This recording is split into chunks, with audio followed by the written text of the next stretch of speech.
All right, Steelers fans, crushing loss tonight to the Dolphins. Had a lot of opportunities to win that game. It was a must-win game. They didn't get the job done. Um, I felt like a lot of great plays were made. Obviously, the 4 picks was the story in the game. Got to have one of those at least. Levi Wallace dropped 2. Um, those led to points. If they're not good enough to pick that off, you have to find someone else that can. You can't continuously, you know, put ourselves in situations to win and then, drop the ball on those picks. That really was the story in the game. Um, the one with Cam Sutton, I mean, hit him in both hands. It's unbelievable. He wasn't able to catch that. Edmonds hit him right between, a basket catch. And that's just being mid. I mean, Edmonds played pretty good, but if you can't make that play, you're a mid player. You're not a good player. You're mid. Because a good player like Minka most likely makes that interception, and we got to have Edmonds make that interception. Um, but the offense really didn't help us, enough.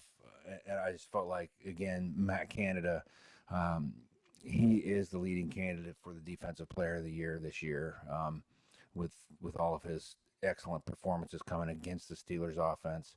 He is he doesn't have a flow on how to uh, just have instincts on when to pass, when to run, what types of passes, what types of runs. He just nonstop picking the wrong gear. He kicks us out of gear. We get moving, and it's just unbelievable play calls. In the second half. I mean, all the things that were working in the first half, and particularly in the second quarter, which was everything we did, was a great second quarter. What they needed to do was come out and duplicate in the entire second half what they did in the second quarter, which, in the second quarter, the plays were called good. They were running the ball to some effectiveness and mostly to the right behind, James Daniels and Chuks Okorafor, which I think Steelers fans know by now that the right side is the better side of the line. And also in the first half, they didn't do a lot of those, stupid RPO shotgun handoffs that lose consistent yards, pretty much every time. Um, I'll talk about those a little bit later on, but uh, just Matt Canada just finds a way to stymie momentum. Um, and also, in the beginning, they went right down the field, just like, you know, we thought they might, exploiting that middle because we've had a hard time stopping that middle, the soft zone in the middle. Um, they went right down the field, and we essentially spotted them 10 points before they made proper adjustments on that. Um, I recall there was during that first drive, they just kept throwing it right over the D line. Mike Tomlin likes to hold on to timeouts, especially in the first half. When I don't know how many times he's went into halftime with 3 timeouts, but on the first drive, recognize it right away. The defensive line's not getting pushed to where they're getting up into his face. He's throwing it directly over their heads. I think that's an area where we kind of missed to it because he could instinctively get his hands up. Um, but I felt like right off the bat, going down the field would have been a good opportunity to use a timeout to set it, uh, to talk to the D line and say, listen, quit trying to push forward. Just read his eyes and get your hands up, because he was throwing it right over their heads while they were, trying to bull rush forward and getting gobbled up. So that was an opportunity there where Steelers did make some great adjustments after those first 2 drives, but you essentially spotted them 10 points by allowing for it in the first 2 drives. And if it weren't for an amazing play by Minka where he blew that guy up on the goal line, then it would have been 14-0 really, really fast. Um, so you can't spot a team 10 points when you're a huge underdog. But that's exactly what we did, just by being late to recognize the adjustments that were needed in the middle of the field, um, and also the D line just not getting their hands up. I didn't see guys really reaching up and trying to knock balls down. I'd have to watch it again to see if they did, but I felt like that was a good opportunity. Like, hey, it's going south fast. Let's time out. Let's go about it this way. Um, and it was funny because we went into the half with three timeouts, and again, I felt like in the first two drives we could have used one to kind of send a message to the guys like, well, hang on. But in early in the or in the second half, Coach Tomlin got pretty mad seemingly. The one time he showed any emotion in the entire game was when Kenny used a first down, um, which that right there kind of it was an indicator that Mike Tomlin wanted to bring it down to the wire and have a chance to win it at the end, which I think is a failed plan. It's showing that it's a failed plan. You got to be aggressive the whole game. You don't wait to the end. If you're consistently, if you're down six for two and a half quarters, the better part of or the entire second half, and the plays that you're running aren't, just stop running the ball altogether. Kenny Pickett was stepping back and making good reads, and then in the second half, they got the ball back, a decent return by Gunner. He was solid today, had a lot of difficult catches on kicks and punts, and did pretty good with that. But um, first down in the second half was a shotgun delayed handoff, RPO draw, whatever you want to call it. I call it garbage, and they need to quit it. 4 weeks ago. But that was the first play on offense of the second half, and that really kicked us out of gear again there. I mean, that was basically Matt Canada having an excellent defensive play against his own team.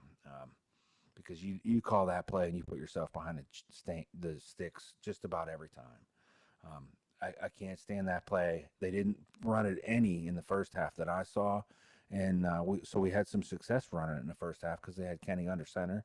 He was turning. He was handing it to a running back with some momentum towards the line of scrimmage, and nope, lo and behold, right back to the RPO, stupid shotgun handoff, and again, he did that a few times in the second half, and it really stalled drives because it put you behind the chains. Kenny feels like he's got to press because he's third and long again. I mean, Coach Canada is failing the Steelers now. He needs to be fired mid-season.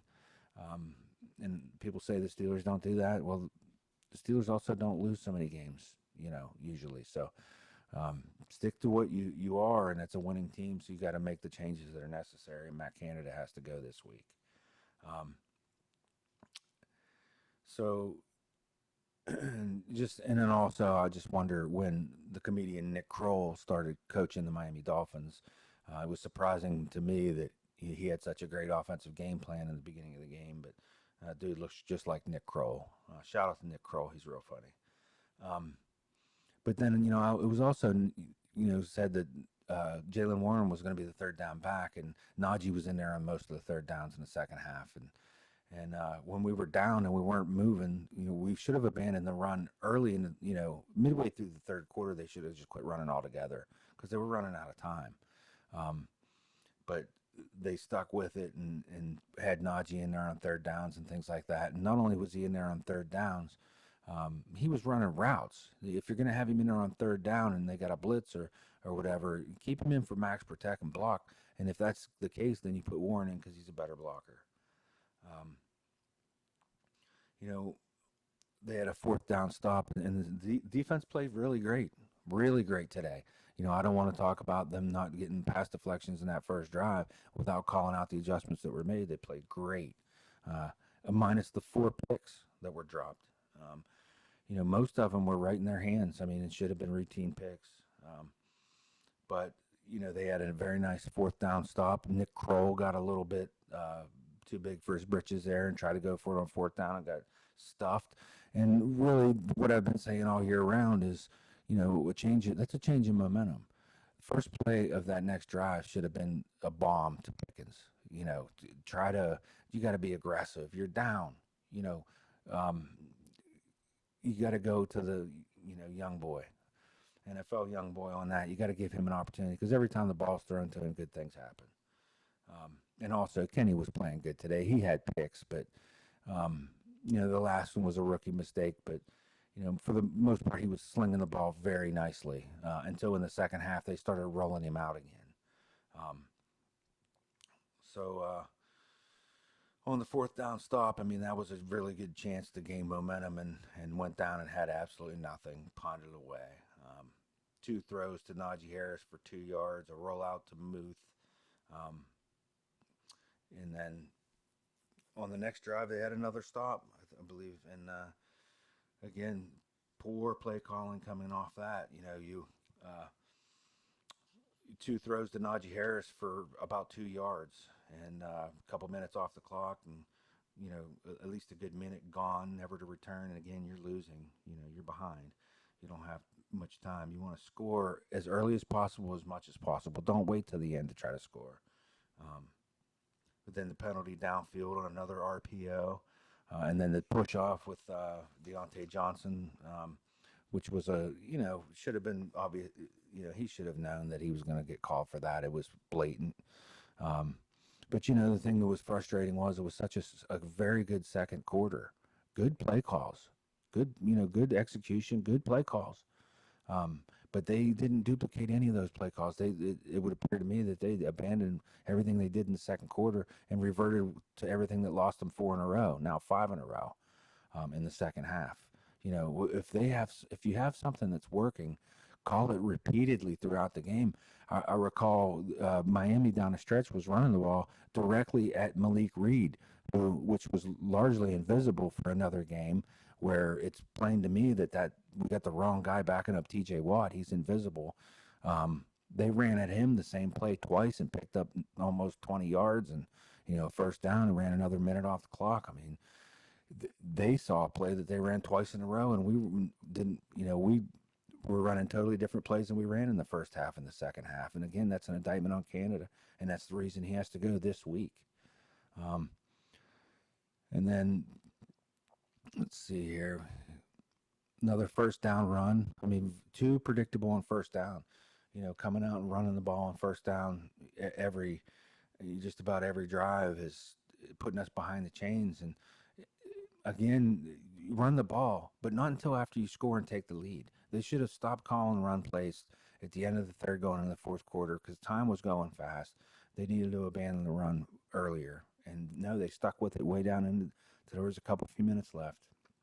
And that was a mistake. That's being too conservative. That's being hard-headed and doing what doesn't work. But nevertheless, they did call the delayed handoff draw to Najee again. He made a nice play on it because he ran right.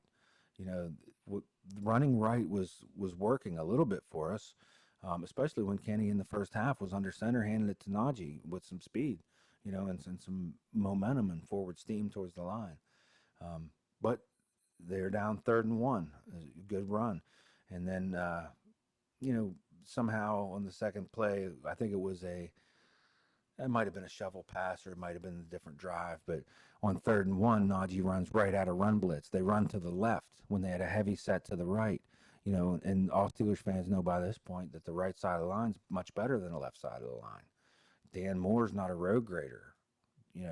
Kevin Dotson is not playing well the last few weeks. Don't run to the left, especially when you got Claypool and other additional blockers. I think it was Claypool, but it was definitely heavy right. And had he run it up the middle or to the right, he most likely picks up that yard and continues that drive. So that was just terrible. And it was clear that it was called to the left because Kenny turned around and handed it for a run to the left. Another terrible call by Matt Canada. And then let's see here. On a few more of those drives in the second half, I mean, just being way too conservative, taking too much time to get down the field. Again, on first down, don't run the ball with a shotgun handoff.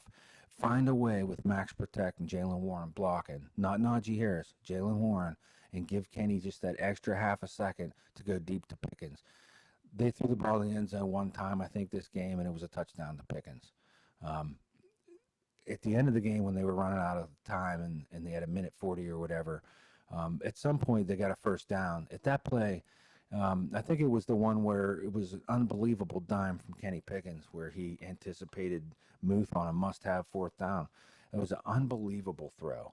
The next play should have been to Pickens in the end zone for a chance at an amazing touchdown, go-ahead score, or potentially a penalty. But you have to be aggressive there. You have to let the NFL young boy eat out on that sideline because there's nobody in the league that stops him one-on-one. He's that dude. And somehow Matt Canada and his choice of play calls is finding a way to keep him, under wraps except for the spectacular plays that he makes routinely. Um, yeah, again, there was a drive when we got extremely conservative. Second down, caught a shovel pass to Gentry. It was just ridiculous. And then there was a couple drives where Kenny was under duress. Chase, and we're running. We're down. Haven't scored since midway through the second quarter, um, and we're running plays that has Chase Claypool running 0 yard routes parallel to the line of scrimmage, and Kenny has no chance to do anything with that. Why they would call that play at all when you're behind, running out of time, is another indictment and reason Canada should find his own flight home. And Pickens in the first half and even in the second half, he had a couple really good catches for first downs back to back. He is money on that out route.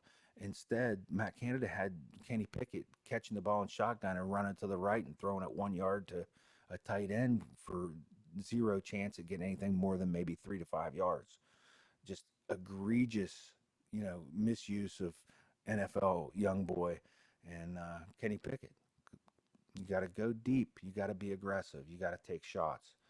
Um, so just really frustrated and going through some notes here, but really way too casual about running clock and not taking shots and expecting it to go down to the wire. And I think what they wanted to do was run the clock and go down and score and leave them no time to come back. But your defense was playing good. Score immediately as fast as you can. And one of the best ways to do that is go deep. Throw it to the end zone to Pickens. Got a high probability of him coming down with that, especially if it's one-on-one or a penalty. 42 seconds left. They did have a first down. I think it was the play to Muth. No timeouts. Anything inbounds is going to run you 20 seconds. Um, again, you should take a shot to the end zone. That's one of my biggest gripes about Matt Canada this entire year is after a really good throw for a first down or a turnover or a good punt return or something on first down, Matt Canada gets ultra conservative, goes RPO with his just ridiculous use of possibilities of an NFL offensive playbook. Just whenever you get a good play, go right, go deep. They're shook, cornerbacks, especially when Pickens had a couple of those nice first downs where he was doing out patterns and stopping. And Kenny was putting it right on his chest as soon as he turned.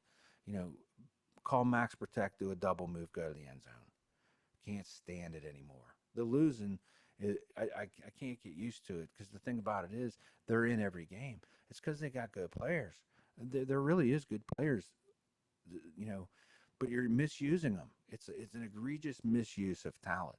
Running the ball on a called play to the left on 3rd and 1 when you get a heavy set to the right on your better side of, better line of side of the line, and you run it left by choice. Even when you're staring down the barrel of a run blitz on an outside backer who's going to be untouched and submarine Najee and stop him for a first down. Um, it just like I said, an egregious misuse of talent. Um, and that's the reason for another loss. Now, the Steelers are 2-5, and the Bengals are getting right. They're fixing to start rolling people, I'm afraid. Um, the Browns keep losing, so misery loves company, I guess. We're bottom feeders in the division currently. The thing about it is, it's so hard to sit back and watch it when you see success in the second quarter and then they throw it out the window. Again, the Miami Dolphins ran twice right at Malik Reed because he's undersized and chubby. He don't look like an NFL linebacker to me, and he surely has no chance getting around 320-pound good offensive tackle. And he kept rushing out on the outside and did absolutely nothing today. So again, in my opinion, that's an indictment on Coach Tomlin. I mean, that's one thing that I've never understood is why some of the people that he finds and thinks can do it, like a Jason Worlds, like a Sean Spence, currently Malik Reed. And then you let a guy like Tuzar Skipper go. And I've talked about him. I'm sure, friends and people who watch the show consistently, and they're like, give it up on Tuzar Skipper. I will not. The dude in 2019 played like 4 preseason games, like had 5.5 sacks in like 112 snaps or something. He splashed just about every series. And instead, we've got Malik Reed, who just ain't getting it done by any means. But again, the story of today is the 4 drop picks and then the terrible play calling in the second half. Again, bad play calling in the first half, great play calling in the second quarter, horrific play calling to start the third quarter. And then again, being too cavalier about the clock and just waiting to score and just thinking, hey, we're going to take it down to the wire and win it. That's absolutely ridiculous. You gotta be more aggressive. And again, Kenny here he is with another 3 interception game. Um, and the last one was a rookie mistake. I wish he never threw the ball, but he was in a very terrible situation because we again didn't take the opportunity to put points on the board since midway through the second quarter, largely due to Matt Canada. Um, and the play calls led to penalties on the one drive.